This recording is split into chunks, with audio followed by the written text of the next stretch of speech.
3 hours and 12 minutes. That's how long Keisha Thompson sat in that lobby, watching the glass doors swing open for everyone except her.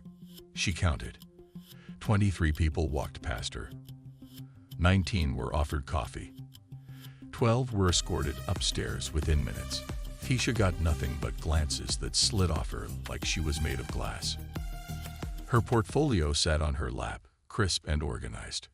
Her resume, her references, her portfolio of award-winning graphic designs. Everything a creative director could want. She had flown in from Atlanta for this interview. Red-eye flight. No sleep.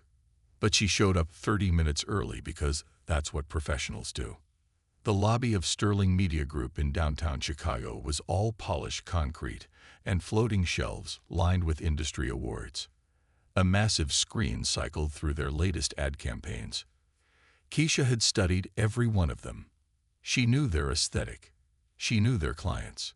She knew she could make their work even better. At 9:45 a.m., she checked in with the front desk.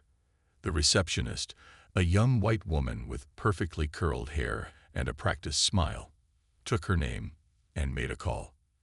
"Michelle Harmon will be right with you." At 10:00 a.m., Keisha waited. At 10:30, she watched 3 white candidates arrive, get checked in, and get escorted upstairs within 10 minutes. One of them even got a bottled water and a granola bar. At 11:00, Keisha approached the desk again. "Just checking in," she said calmly. "Wanted to make sure Michelle knew I was still here." The receptionist blinked like she'd forgotten Keisha existed. "Oh, she's just finishing up another interview. Shouldn't be much longer." Keisha nodded and sat back down. At 11:45, her stomach growled. She hadn't eaten since the plane.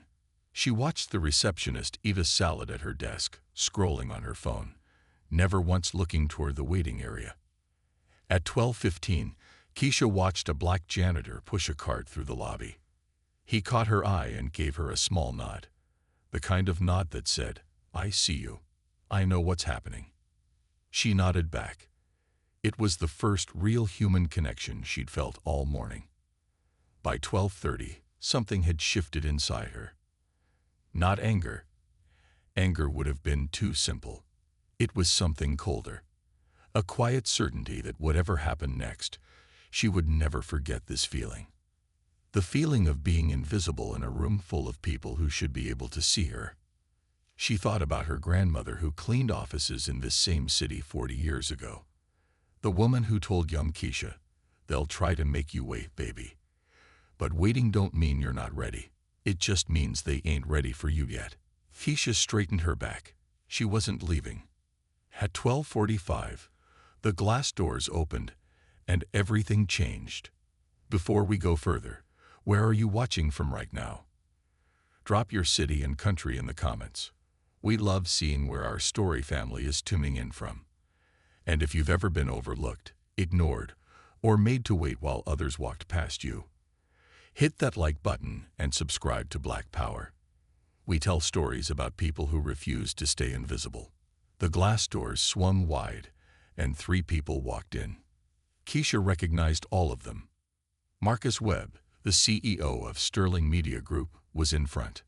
A black man in his early 60s with silver hair and a tailored charcoal suit. Behind him walked Patricia Hayes, the chief creative officer, and David Chen, the head of strategy. These weren't middle managers. These were the people who decided which direction the entire company went. The receptionist practically jumped out of her chair. "Good afternoon, Mr. Webb. Can I get anyone coffee? Water? I can have samyeon." Marcus waved her off politely, but his eyes had already landed on Keisha. He walked toward her. Not toward the elevators, toward her. Keisha stood, smoothing her blazer, portfolio clutched in both hands. "Are you waiting for someone?" Marcus asked. His voice was calm but direct. "I have a 9:45 interview with Michelle Harmon," Keisha said evenly. "Creative director position." Marcus's expression didn't change, but something flickered behind his eyes. He looked at the receptionist. How long has she been waiting? The receptionist's face flushed. I believe she checked in around 3 hours and 12 minutes, Keisha said quietly. No anger, just fact. The lobby went still.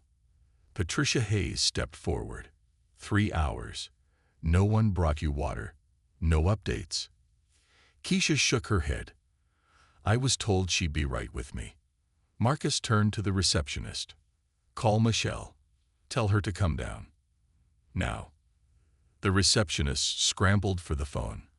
Marcus gestured to the seating area. Please, sit. Can we get you something? Water? Coffee? Lunch? Keisha almost laughed. 3 hours later, and suddenly, everyone wanted to feed her. I'm fine, she said, sitting back down. I just want to know if my time was wasted. Marcus sat across from her. Patricia and David exchanged a look but stayed standing. Tell me about yourself, Marcus said. Forget the interview. Tell me who you are. Keisha looked him in the eye. I'm a graphic designer with 14 years of experience. I've led creative teams at 3 agencies. I've won 2 Addy Awards and a Clio. I flew in from Atlanta last night on my own dime for this interview. I've been sitting in this lobby since 9:45 this morning, watching 23 people walk past me. 19 got coffee. 12 got escorted upstairs. I got nothing. That's who I am. The elevator doors opened. A woman in a sharp cream blouse hurried out, slightly out of breath. Michelle Harmon. She looked at Keisha, then at Marcus, and her face went pale. Mr. Webb, Michelle started. I can explain. The interviews ran long and... Michelle. Marcus interrupted. Did you know a candidate was waiting? Michelle hesitated. I was told someone was here, but the schedule was backed up and... for 3 hours. Silence. Patricia Hayes spoke up. Michelle, how many candidates did you interview today? Michelle swallowed. 5. And how many of them were white? Michelle's face went from pale to red. She didn't answer. David Chen pulled out his phone, typing quickly. Keisha watched the dynamic shift like a tide going out. The power in the room had moved. It wasn't at the front desk anymore. It wasn't with Michelle. It was sitting right where Keisha was. Marcus stood. Miss Thompson, I apologize personally for what happened here today. This is not how we treat anyone. Ever. He looked at Michelle. My office. Tomorrow morning. Bring your calendar for the last 6 months. Michelle nodded weakly, not meeting anyone's eyes. Marcus extended his hand to Keisha. If you're still willing, I'd like you to come upstairs. Not for the interview you were scheduled for a different conversation. Keisha took his hand. I'm willing. As she walked past Michelle toward the elevators, she didn't say a word. She didn't need to. The silence said everything. The executive conference room on the 42nd floor had floor-to-ceiling windows overlooking the Chicago River. Keisha sat at a table that could seat 20, but it was just her, Marcus, Patricia, and David now. No Michelle, no middle managers, no people who made her wait. Marcus slid a folder across the table. Open it. Inside was a proposal. Not for a creative director position, for something bigger. A new role they'd been discussing for months. Director of Creative Strategy. It reported directly to Patricia. It came with a budget, a team, and a seat at the weekly executive meetings. Keisha read it twice. This isn't the job I apply for. No, Marcus said. It's better. But here's the thing. We've been looking for the right person for 6 months. We've interviewed 30 candidates, and none of them felt right. He leaned forward. Today, I walked into my own lobby and saw a woman who'd been waiting 3 hours. She was still sitting up straight, still holding her portfolio, still professional. That told me everything I needed to know about her character. The question is whether you still want to work for a company that treated you like that. Keisha set the folder down. I want to work for a company that fixes what's broken, not one that pretends it isn't. Patricia smiled for the first time. Good answer. They talked for another hour. About her vision for the creative department. About the projects she'd pitch. About the culture problems she'd already witnessed and how she'd address them. Keisha didn't hold back. She told them exactly what needed to change. And they listened. By the time she walked out of that building, the sun was setting over the river. She had an offer letter in her email, a start date in 2 weeks, and a salary that made the red-eye flight worth every penny. 6 months later, Michelle Harmon no longer worked at Sterling Media Group. Neither did the receptionist. An internal review revealed patterns. Candidates of color consistently waiting longer, getting fewer callbacks, receiving less follow-up. The company issued a public apology and overhauled their entire hiring process. Keisha led that overhaul.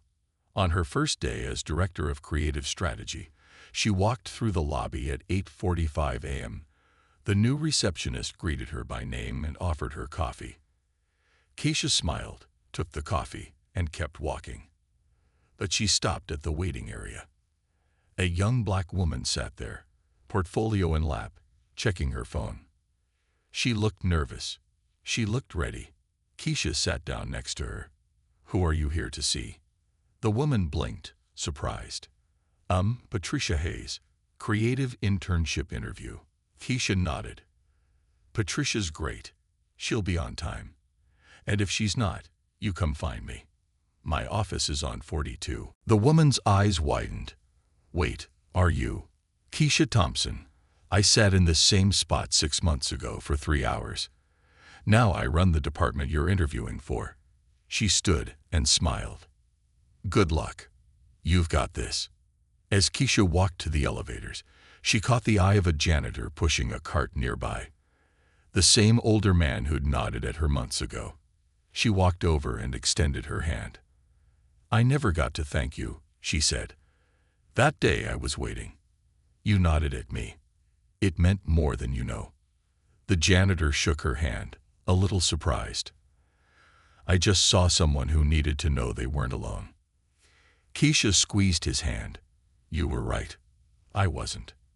She rode the elevator to 42, walked into her corner office, and got to work. There was still so much to do. But she wasn't invisible anymore. And she made damn sure everyone who came after her would be seen too.